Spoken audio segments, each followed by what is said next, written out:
শুনছেন পডকাস্ট আর্য স্টোরিজ, গল্প পাঠের আসর। আজ থেকে এই সিজনে আপনাদের শোনাব আমার অন্যতম প্রিয়তম লেখক উপেন্দ্রকিশোর রায়চৌধুরীর লেখা পুরাণের গল্পগুলি। যে কোনো শিশুর যার মাতৃভাষা বাংলা এই গল্পগুলি শোনা উচিত। শুরু করছি পুরাণের গল্প।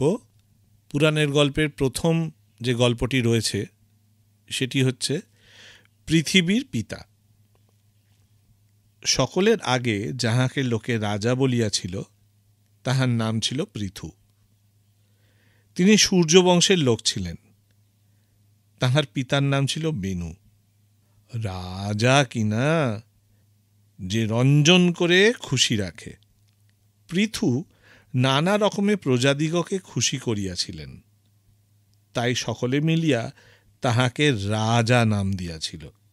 পৃথুর পূর্বে লোকের দিন বড়ই কষ্টে যাইত। সেকালে গ্রাম নগর পথ ঘাট কিছুই ছিল না। ঝোপ জঙ্গলে পর্বতের গুহায় সকলে বাস করিত। পৃথু তাহাদিগকে বাড়িঘর বাঁধিয়া এক জায়গায় থাকিতে শিখান, আর পথ বানাইয়া চলাফেরার সুবিধা করিয়া দেন। সেই হইতে শহর বস্তির সৃষ্টি হইল। সেকালের লোকে চাষবাস করিতে জানিত না। ফলমূল খাইয়া অতি কষ্টে দিন কাটাইত। জমিতে কাঁকর, আকাশে মেঘ নাই, খটখটে শুকনো মাটি ফাটিয়া চৌচির হইয়া আছে, তাহাতে শস্য জন্মাইতে গেলেও তাহা হয় না। প্রজারা পৃথুকে বলিল, হে রাজা, পৃথিবী সকল শস্য খাইয়া বসিয়াছে, আমরা কেমন করিয়া বাঁচিব? ক্ষুধায় বড়ই কষ্ট পাইতেছি, আমাদিগকে শস্য আনিয়া দাও। পৃথু বলিলেন, বটে, পৃথিবীর এমন কাজ, শস্য সব খাইয়া বসিয়াছে? আচ্ছা, ইহার সাজা দিতেছি। অন্তরে ধনুক, নিয়ে আয় তো তীর। পৃথিবী ভাবিল, মাগো, মারিয়াই ফেলে বুঝি।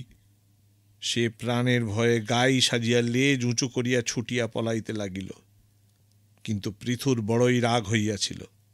তিনি তাহাকে কিছুতেই ছাড়িলেন না। আকাশ পাতাল ঘুরিয়া বেড়াইতে লাগিল।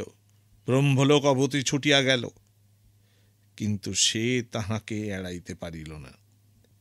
তখন পৃথিবী কাঁপিতে কাঁপিতে বলিল, দোহাই মহারাজ, আমি স্ত্রী লোক, আমাকে মারিলে আপনার পাপ হইবে।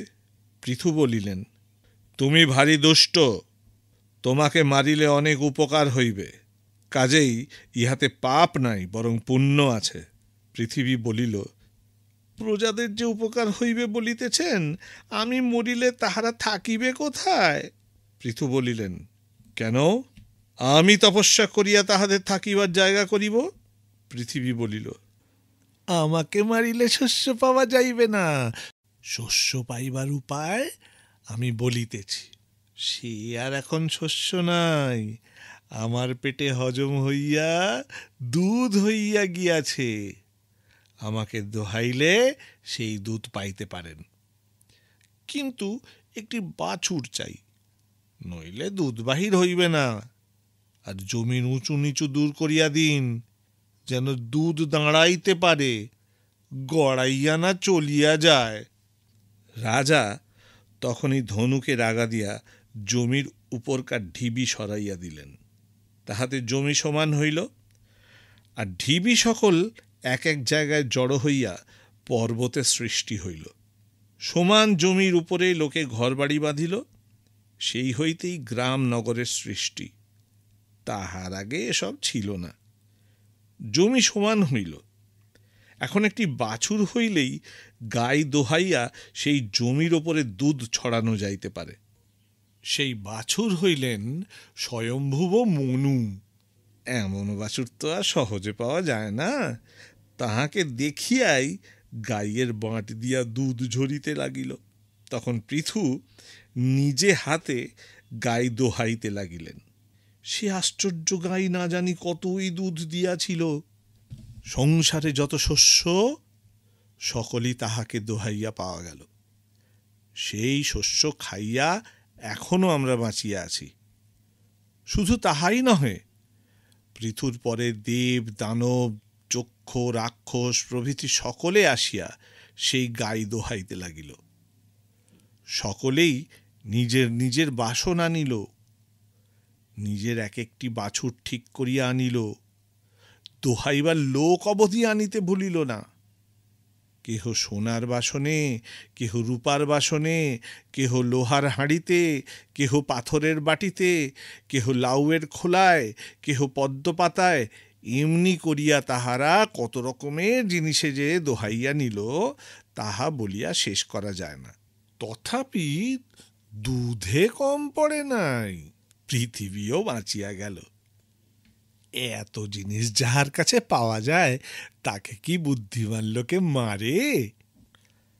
কাজেই পৃথু তাহাকে ছাড়িয়া দিলেন। পৃথু তাহাকে প্রাণদান করিয়াছিলেন, তাই আজও পৃথিবী বাঁচিয়া আছে। আর প্রাণ দিয়াছিলেন বলিয়াই পৃথু পৃথিবীর পিতার তুল্য হইলেন। সেই জন্য পৃথিবীকে পৃথুর কন্যা বলা হয়। আর তার নাম হইয়াছে, আর তাহার নাম হইয়াছে পৃথিবী বা পৃথ্বী।